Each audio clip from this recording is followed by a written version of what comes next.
Hello every one. അങ്ങനെ finally XMR 250 ഉടൻ തന്നെ നമ്മുടെ ഷോറൂംസിലൊക്കെ വരാൻ പോവാണ്. നമുക്കറിയാം ഓൾറെഡി എക്സ്പൾസ് 210 എന്ന് പറഞ്ഞ മോട്ടോർ സൈക്കിൾ അവർ ലോഞ്ച് ചെയ്തു. ഇപ്പോൾ ഷോറൂംസിലൊക്കെ വന്നു തുടങ്ങി. ടെസ്റ്റ് റൈഡൊക്കെ ചില ഷോറൂംസിലൊക്കെ സ്റ്റാർട്ട് ചെയ്ത് കഴിഞ്ഞു. അപ്പോൾ നമുക്ക് എല്ലാവർക്കും അറിയാം ഓൾറെഡി ഒരു പ്രോട്ടോഫോളിയോയിലുള്ള ഒരു മോട്ടോർ സൈക്കിളാണ് XMR 210 അല്ല, XMR 250 എന്ന് പറയുന്ന മോട്ടോർ സൈക്കിൾ. എന്തായാലും അത് വരാൻ പോവാണ്. അതിന് മുൻപ് എനിക്ക് വരാനായിട്ടുള്ള ഒരു കാര്യം എന്താണെന്ന് വെച്ചിട്ടുണ്ടെങ്കിൽ, കുറേ നാൾ മുൻപ് ഞാനൊരു വീഡിയോ ചെയ്തിട്ടുണ്ടായിരുന്നു. XMR 210 എന്ന് പറഞ്ഞ മോട്ടോർ സൈക്കിളിന് ഓവറോൾ സെയിൽ കുറവാണ്, അത് ഡിസ്കണ്ടിന്യൂ ചെയ്യാനായിട്ടുള്ള ഒരു ചാൻസ് ഉണ്ടെന്നൊക്കെ. അത് ഏകദേശം ശരിയായിരിക്കുക എന്ന് പറയുമ്പോൾ അത് വെറുതെ അങ്ങനെ ശരിയാവുമല്ല. ലാസ്റ്റ് 3 മാസമായിട്ട് ഓൾ ഓവർ ഇന്ത്യയിൽ XMR 210 എന്ന് പറഞ്ഞ മോട്ടോർ സൈക്കിളിന് സെയിൽ ഇല്ലാത്ത ഒരു അവസ്ഥയിലേക്കാണ് എത്തിയിരിക്കുന്നത്. യൂഷ്വലി നമുക്കറിയാം സെയിം പാറ്റേൺ ആയിട്ടുള്ള, അധികം ഡിസ്പ്ലേസ്മെന്റിൽ ഡിഫറൻസ് ഇല്ലാത്ത, സെയിം ലിക്വിഡ് കൂൾഡ് ആയിട്ടുള്ള ഒരു എഞ്ചിന് ഒരു അപ്ഡേറ്റ് വരുമ്പോൾ നോർമലി സ്മോൾ ഡിസ്പ്ലേസ്മെന്റ് ആയിട്ടുള്ള മോട്ടോർ സൈക്കിൾ ഡിസ്കണ്ടിന്യൂ ചെയ്യേണ്ടതായിട്ട് വരും. പക്ഷേ ഇവിടെ അങ്ങനെയല്ല കേസ്. ഇവിടെ ഡിസ്കണ്ടിന്യൂ ചെയ്യാണ്ട് ഇനി അവർക്ക് യാതൊരു രക്ഷയില്ല. അല്ലെങ്കിൽ ഇനി അത് സെയിൽ ചെയ്തിട്ട് കാര്യമില്ല. കാരണം വാങ്ങിക്കാനായിട്ട് ആരുമില്ല. 3 മാസമായിട്ട് ആരും വാങ്ങിക്കാത്ത ഒരു മോഡല് ഇനി എന്തെങ്കിലും ഒരു ഡിസ്കൗണ്ട് കൊടുത്താൽ മാത്രമായിരിക്കും ആളുകൾ പോയിട്ട് വാങ്ങിക്കുക. എന്തായാലും XMR 210 ഡിസ്കണ്ടിന്യൂ ആവും. 3 മാസം സെയിൽ ഇല്ലാത്തത് അവർക്ക് വളരെ വലിയ രീതിയിൽ തന്നെ അടി കിട്ടിയിട്ടുണ്ട്. പക്ഷേ ഒരു കാര്യത്തിൽ വെച്ച് നോക്കുമ്പോൾ അല്ലെങ്കിൽ ഞാൻ ചിന്തിച്ചിരുന്ന ഒരു കാര്യമുണ്ട്. അല്ലെങ്കിൽ നമ്മളിപ്പോൾ KTMന്റെ കാര്യത്തിൽ കണ്ട ഒരു സെയിം അവസ്ഥ തന്നെയാണ് എക്സ്പൾസ് അല്ലെങ്കിൽ ഈ ഒരു 210cc ആയിട്ടുള്ള ഈ ലിക്വിഡ് കൂൾഡ് എഞ്ചിൻ്റെ അവസ്ഥയും. കാരണം എന്താ വെച്ചിട്ടുണ്ടെങ്കിൽ, ഏറ്റവും ആദ്യം KTMന്റെ ഡ്യൂക്ക് 390 എന്ന് പറഞ്ഞ ഒരു എഞ്ചിൻ കൊണ്ടുവന്നത് നേക്കഡ് സ്ട്രീറ്റ് ആയിട്ടുള്ള ഒരു മോട്ടോർ സൈക്കിളിലാണ്.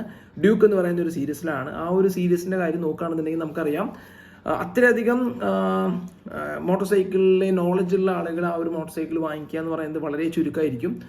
പക്ഷെ അതിൽ കൂടുതലും ആ ഒരു പുതിയ ഡ്യൂക്ക് 390 എന്ന് പറയുന്ന മോട്ടോർ സൈക്കിൾ വാങ്ങിയിട്ടുള്ള കസ്റ്റമേഴ്സിന് നോക്കുകയാണെന്നുണ്ടെങ്കിൽ, ഏറ്റവും ആദ്യമായിട്ട് മോട്ടോർ സൈക്കിളിലേക്ക് വരുന്നവരോ അല്ലെങ്കിൽ ചെറിയൊരു മോട്ടോർ സൈക്കിളിൽ നിന്ന് മറ്റൊരു മോട്ടോർ സൈക്കിളിലേക്ക് മാറണം, കുറച്ചുകൂടി ഡിസ്പ്ലേസ്മെന്റ് കൂടിയിട്ടുള്ള മോട്ടോർ സൈക്കിളിലേക്ക് മാറണം എന്ന് ആഗ്രഹിച്ചവരായിരിക്കും ഡ്യൂക്ക് 390 എന്ന് പറയുന്ന മോട്ടോർ സൈക്കിൾ വാങ്ങിക്കുക. പക്ഷേ അഡ്വഞ്ചർ എന്ന് പറയുന്ന മോട്ടോർ സൈക്കിളിലേക്ക് വരുന്ന ആളുകൾക്ക് നമുക്കറിയാം അവർ കുറച്ചൊക്കെ മോട്ടോർ സൈക്കിൾ ഇൻഡസ്ട്രിയിൽ അല്ലെങ്കിൽ മോട്ടോർ സൈക്കിൾ എന്ന് പറയുന്ന ആ ഒരു കാറ്റഗറിയിൽ കുറേയൊക്കെ കളിച്ച് മറന്ന് അല്ലെങ്കിൽ കളിച്ച് കുറേ കാര്യങ്ങളൊക്കെ പഠിച്ച് പുതിയൊരു മോട്ടോർ സൈക്കിൾ അഡ്വഞ്ചർ എന്ന് പറയുന്ന മോട്ടോർ സൈക്കിളിലേക്ക് സ്വിച്ച് ചെയ്യുന്നവരായിരിക്കും ഒരു 90% ആളുകളും. ബാക്കി ഒരു 10% ബിഗിനേഴ്സ് ആയിട്ടുള്ള ആളുകളുണ്ടായിരിക്കും.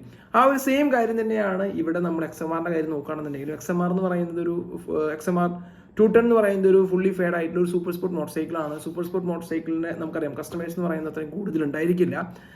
അതിനുശേഷം അവർ ആ ഒരു സെയിം എഞ്ചിൻ യൂസ് ചെയ്തിട്ട് എക്സ്പൾസ് 210 എന്ന് പറഞ്ഞിട്ടുള്ള വളരെയധികം ആളുകളുള്ള, വളരെയധികം ഫീഡ്ബാക്ക് കിട്ടുന്ന അല്ലെങ്കിൽ വളരെയധികം കസ്റ്റമേഴ്സ് ഉള്ള ഒരു മോഡലിലേക്ക് മാറ്റിയിട്ടാണ് ഈ ഒരു XMR എന്ന് പറഞ്ഞ മോട്ടോർ സൈക്കിൾ അല്ലെങ്കിൽ 210cc ആയിട്ടുള്ള ഒരു എഞ്ചിന്റെയും കൺവേർഷൻ എന്ന് പറയുന്നത്.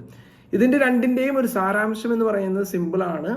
അധികം കസ്റ്റമേഴ്സ് ഇല്ലാത്ത അല്ലെങ്കിൽ ബിഗിനേഴ്സ് ആയിട്ടുള്ള കസ്റ്റമേഴ്സ് വാങ്ങിക്കുന്ന ഒരു മോഡലിൽ മാക്സിമം റിസർച്ച് ചെയ്ത് പ്രശ്നങ്ങളൊക്കെ സോൾവ് ചെയ്തിട്ട് അതൊരു പോപ്പുലർ ആയിട്ടുള്ള വളരെയധികം എക്സ്പേർട്സ് അല്ലെങ്കിൽ കുറേ എക്സ്പീരിയൻസ്ഡ് ആയിട്ടുള്ള റൈഡേഴ്സ് വരുന്ന ഒരു കാറ്റഗറിയിലേക്ക് കൊണ്ടുവരിക.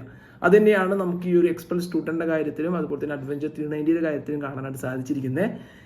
ഡ്യൂക്കിന്റെ കാര്യം പറയുകയാണെങ്കിൽ ഡ്യൂക്ക് 390ക്ക് കുറേ ഇഷ്യൂസ് ഉണ്ടായിരുന്നു, എഞ്ചിൻ്റെതായിട്ട് റിലേറ്റ് ചെയ്തിട്ടുള്ള ഇഷ്യൂസ് ഉണ്ടായിരുന്നു. പിന്നീട് അവർ സോൾവ് ചെയ്തു. ആ ഒരു സോൾവ് ചെയ്തിട്ടുള്ള കാര്യങ്ങളാണ് പിന്നെ നമുക്ക് അഡ്വഞ്ചർ 390യിൽ കാണാനായിട്ട് സാധിക്കുക. എന്നിരുന്നാലും അഡ്വഞ്ചർ 390 ഇപ്പോൾ ലോഞ്ച് ചെയ്തിട്ടുള്ള മോട്ടോർ സൈക്കിളിൽ വൈബ്രേഷൻ ഇഷ്യൂസ്, പിന്നെ കുറേ ഫിറ്റ് ആൻഡ് ഫിനിഷിൻ്റെ ഇഷ്യൂസ് ഉണ്ട്. അതുപോലെ തന്നെ ആയിരിക്കും എക്സ്പൾസിൻ്റെ കാര്യം. പക്ഷേ എഞ്ചിൻ്റെതായിട്ടുള്ള കുറേ ഇഷ്യൂസ് ഒക്കെ അവർക്ക് സോൾവ് ചെയ്യാനായിട്ട് കഴിഞ്ഞിട്ടുണ്ടായിരിക്കും. ഞാൻ പറഞ്ഞത് നിങ്ങൾക്ക് മനസ്സിലായിട്ടുണ്ടാവുമെന്ന് വിചാരിക്കുന്നു.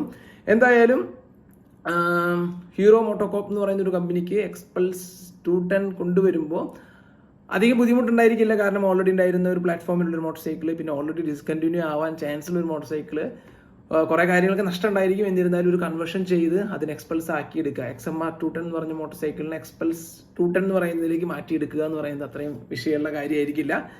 അപ്പോൾ എന്തായാലും ഇത് നിങ്ങൾക്ക് പറഞ്ഞു തരണമെന്ന് തോന്നി, അത്രയും പറയാനുള്ളൂ. Thanks for watching. See you next video. Until then, ചാവ്.